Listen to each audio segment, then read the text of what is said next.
why intermittent fasting works for fat loss. It has more to do with weight loss and the deficit. Does intermittent fasting really help with fat loss? There's a few different reasons of why you should intermittent fast, and there's certain people who shouldn't intermittent fast. I actually don't recommend intermittent fasting for women.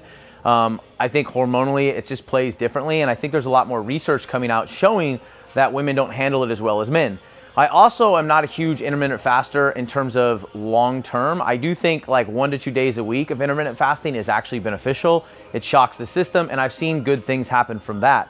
But the thing about intermittent fasting, where a lot of the success comes from, it's typically because it forces people into a calorie deficit when they're normally not in a calorie deficit, meaning they don't eat as much throughout the day. So they're burning 3,000 calories, but they're only consuming, let's say 2,500. So at the end of the week, they're in a deficit. That's where I've seen, and I think most of the research points to in terms of why intermittent fasting works for fat loss. It has more to do with weight loss and the deficit. This isn't to say that intermittent fasting is bad. I do think it plays a role when you think of autophagy. Autophagy is simply, in the simplest way, your body getting rid of bad cells, cells that are damaged and they need to go. It's like throwing them out. But you can also get autophagy through eating in a 12-hour window and working out intensely.